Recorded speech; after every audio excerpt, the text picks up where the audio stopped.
Chapter 9. Jesus returned to Galilee, where he continued his ministry. But he did not return to Judea because the Jews were plotting to kill him, and it was not yet his appointed time. A group of Pharisees came from Jerusalem and joined some scribes for the purpose of finding fault with Jesus. They began to question Jesus. They had seen some of Jesus' disciples eat their food with unwashed hands. They considered this a defilement and rebellion against the tradition of the elders who had added many unwarranted laws and restrictions to God's word revealed to Moses in the Torah. The Pharisees and the scribes asked Jesus, "Why don't your disciples follow the tradition of the elders?" Jesus told them, "Why do you disobey the commandment of God? Because of your traditions? You hypocrites! The prophet Isaiah was right about you when he said, 'This people honor me with their lips, but their hearts are far from me. They worship me in vain, teaching instead the precepts and principles of men.' You push away the commandments of God and hold fast the traditions of men. You would rather obey man than obey God. For God, through Moses, said, 'Honor your father and mother. Let anyone who speaks evil of his father or mother be put to death.' But you have undone the clear intention of God's law with your own traditions. You refuse to support your parents in their old age by calling the money that should be used to support your parents a special gift to God. That allows you to keep the gift for yourself instead of using it to support your parents. In this way, you insult God and create a tradition that undoes God's purpose that you should financially assist your parents in their old age. This is just one example of the ways you subvert the true intentions of God's commands and your own traditions." Jesus called the crowds of people to him. Jesus said to them, "It is not what goes into a man's mouth that corrupts or defiles him. It is what comes out of his mouth and corrupts and defiles." Jesus then entered into the home where he was staying. His disciples came to him and said, "Did you know you greatly offended the Pharisees by what you said?" Jesus said, "Every plant that my heavenly Father has not planted will be rooted up. Leave the Pharisees alone. They are blind guides. The blind guides and the blind who they lead will both fall into a pit." Peter said to Jesus, "Tell us the meaning of what you said to the Pharisees." Jesus said, "You need to understand that it is not the outside things that defile a man, but the things that are in his heart. If a man eats meat, it goes into his stomach and through his digestive system, and is then flushed out of his system. It does not go through the heart of a man. It is what comes out of a man that makes him unclean. That includes evil thoughts, fornications, theft, murder, adulteries, covetousness, wickedness, deceit, sensuality, an envious eye, lying, temper tantrums, and pride. All these evil things are produced from inside a man. Eating with unwashed hands does not defile a man." Then Jesus left Galilee and withdrew into the borders of Tyre and Sidon. Jesus found a place to stay so that he could temporarily retreat from the clamoring crowds. But his fame was too great, and it soon became known to the people in the region where Jesus was staying. Almost immediately, a Canaanite woman whose daughter had an unclean spirit heard that Jesus was nearby and found him. She said to Jesus, "Have mercy on me, O Lord, Son of David. My daughter is grievously tormented by a demon." Jesus didn't say a word to her. The woman was a Greek, a Syro-Phoenician by race. The woman kept begging Jesus to cast a demon out of her daughter. Finally, the disciples came to Jesus and complained that she was making a nuisance of herself and creating a disturbance everywhere they went. Jesus said to the 12 disciples, "I was sent to the house of Israel." But the woman came and fell down at Jesus' feet and worshipped him, saying, "Lord, help me." Jesus said to her, "Let the children first be filled, for it is not becoming to take the children's food and feed it to the dogs." She responded, "Yes, Lord, but the puppies under the table eat the children's crumbs even while the children eat." Jesus said, "Woman, your faith is great. Let it be done to you as you wish. The demon has gone out of your daughter." The woman returned home and found her daughter lying on her bed, delivered from the demon and completely healed. Jesus left the border region of Tyre and came through Sidon to the Sea of Galilee. He went through the middle of the borders of Decapolis and came up into the mountains where he found a place to sit down and rest. Jesus found a man who was deaf and spoke with an impediment. They asked Jesus to lay hands on him. Jesus took him away from the crowd that had gathered around him. Jesus put his fingers into the man's ears and spat and touched his tongue. Looking up to heaven, Jesus sighed and said in Aramaic, "Be opened." The man's ears were immediately opened, the speech impediment was healed, and the man spoke plainly. He told the man not to tell anyone what had happened, but the man went away and told everyone he met. Everyone was astonished and began to say, "He can even make the deaf to hear and the dumb to speak." When the crowd saw the lame walking and the blind seeing and the deaf hearing, they glorified the God of Israel. The crowd that came to Jesus had grown to about 4,000 men. They stayed with Jesus for 3 days. Jesus knew that they had not eaten for 3 days, and he had compassion for them, and he did not want to send them back to their homes until they had eaten and regained some of their strength. Jesus did not want them to faint from hunger on their journey back home, for some had traveled a great distance. Jesus spoke to his disciples about his concern. The disciples asked Jesus where they were going to get enough bread to feed such a large crowd, since they were in the desert area with no provisions nearby. Jesus asked his disciples how many loaves of bread they had. The disciples answered that they had 7 loaves and a few small fish. Jesus took the loaves, gave thanks, and broke the bread into pieces, and gave it to his disciples to distribute to the multitude. Jesus took the few small fish and blessed them, and gave them to the disciples to give to the multitude. Everyone ate until they were full. The disciples then gathered up all the bread and fish that remained, and there were 7 baskets full. After this miracle of feeding the 4,000, he sent the large crowd back to their own homes. Jesus went immediately into the boat with his disciples and went to the borders of Magadan, which is in Dalmanutha. The Pharisees and Sadducees found Jesus and began to question him. They wanted Jesus to show them a sign from heaven. Jesus was deeply grieved in his spirit at their unbelief. Jesus spoke to the Sanhedrin, asking them, "Why is this generation looking for a sign? When it is evening, you look at the sky and see that it's red, and you predict good weather. In the morning, you look at the sky and see that it's red, and you predict foul weather. You know how to discern the face of the sky, and yet you cannot see the signs of the times.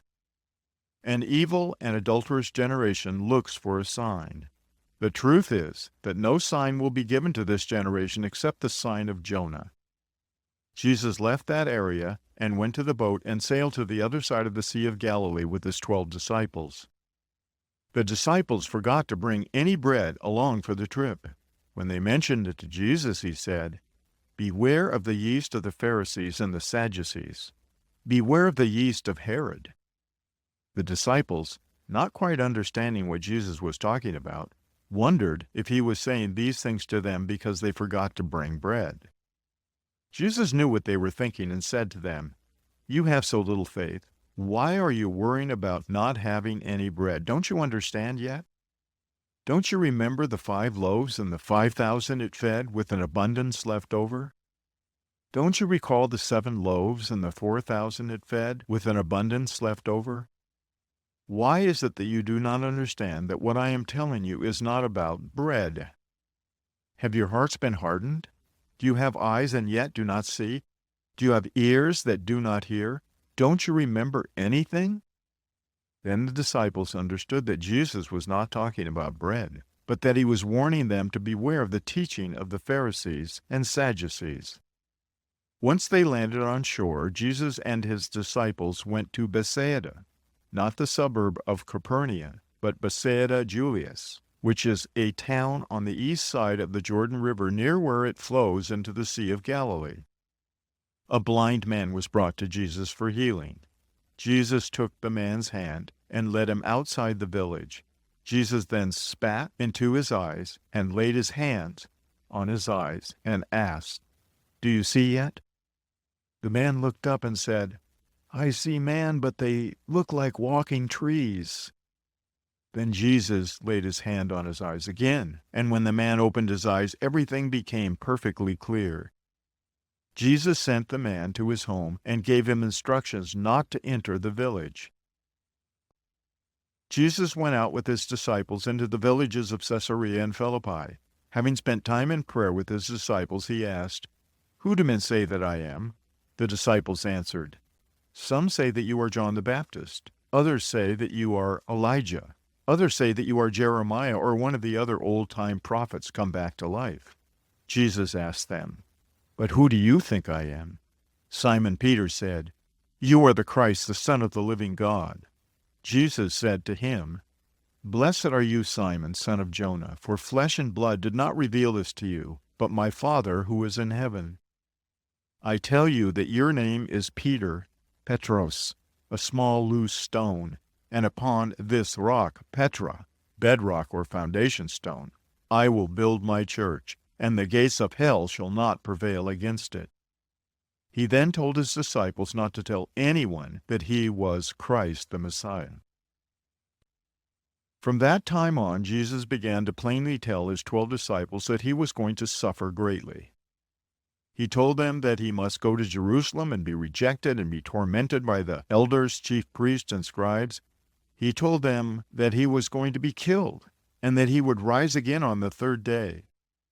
Peter took Jesus aside and began to rebuke him, telling him that the things Jesus was predicting would never happen. Jesus turned around so that all his disciples could hear him, and he said to Peter, "Get behind me, Satan. You are a stumbling block to me. You are not thinking about this the way God does.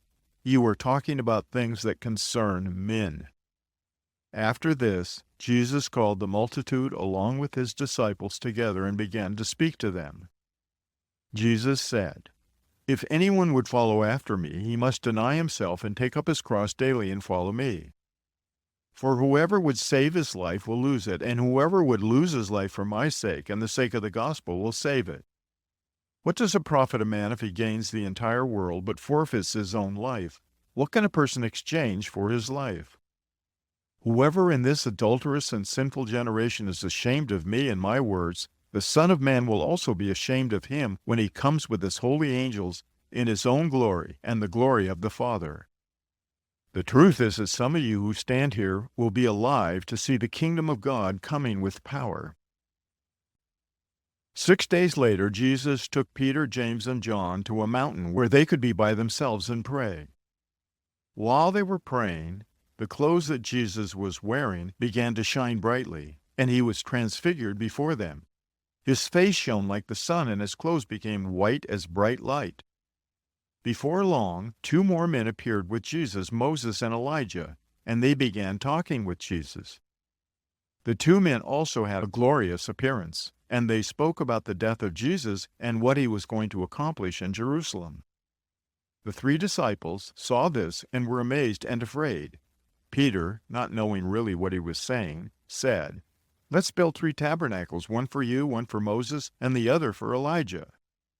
While Peter was still speaking, a bright cloud came over them, and they were very afraid. A voice came out of the cloud and said, "This is my beloved Son, and I am very well pleased with him. Listen to him." The disciples fell on their faces with fear. Jesus touched each one of them, told them to stand up and not be afraid. Suddenly the disciples looked around. Moses and Elijah were gone, and only they remained with Jesus.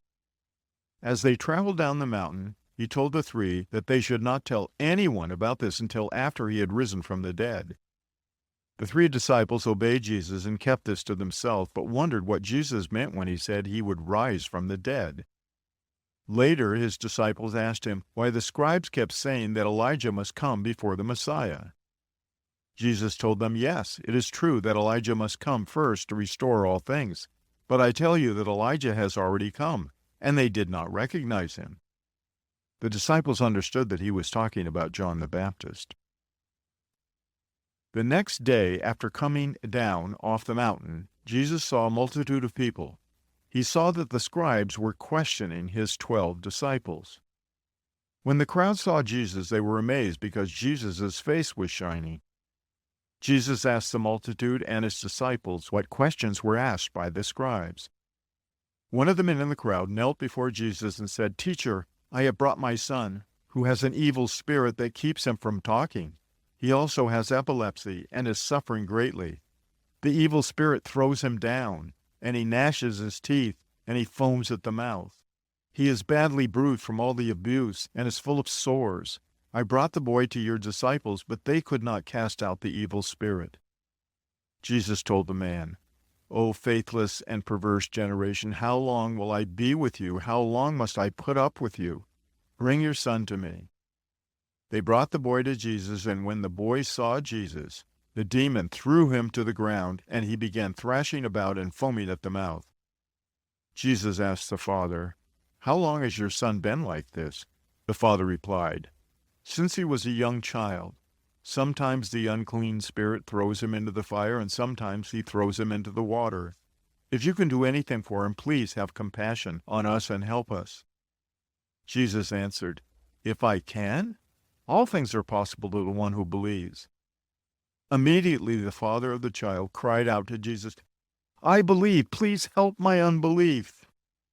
When Jesus saw that people were coming from everywhere to join the crowd, he rebuked the unclean spirit and said to him, "You deaf and dumb spirit, I command you to come out of him and do not enter him again."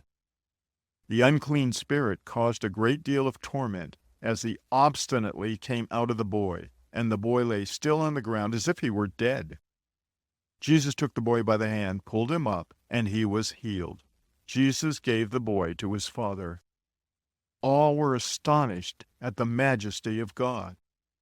Afterwards, Jesus went to the house where he was staying. His disciples came to him and asked him, "How come we could not cast out the unclean spirit?" Jesus said to them, "Because of your little faith. Listen to this truth and pay attention. For if you had faith as a grain of mustard seed, you will say to this mountain, 'Move to another place,' and it will move. If you have faith, nothing will be impossible for you." Then he said to them, "This kind of demon can only come out with prayer." On his way to Capernaum, Jesus passed through Galilee. He tried to keep his trip private, seeking rest from the crowds. He began to teach his 12 disciples, saying to them, "The Son of Man will be delivered up into the hands of men." Let these words really sink into your mind, for the Son of Man will be delivered up into the hands of men. They will kill him, and after he is dead for 3 days, he will rise again. The disciples were grieved by what Jesus was telling them. They did not really understand what Jesus was telling them because it was hidden from them by God. They were afraid to ask Jesus to explain this to them. When Jesus and his disciples arrived in Capernaum, the people collecting the temple tax came to Peter and asked, "Doesn't the teacher pay the temple tax?" Peter answered, "Yes." When they came into the house where they were staying, Jesus asked Peter, "What do you think, Simon? Who do the kings of the earth receive their taxes, toil, and tribute from? From their sons or from strangers?" Peter answered, "From strangers." Jesus said, "So the sons are free. But in order not to cause them to stumble, go to the sea and cast a line with a hook on it, and then open the mouth of the first fish you catch. In it you will find enough to pay the temple tax. Take it and give it to those who are collecting the tax."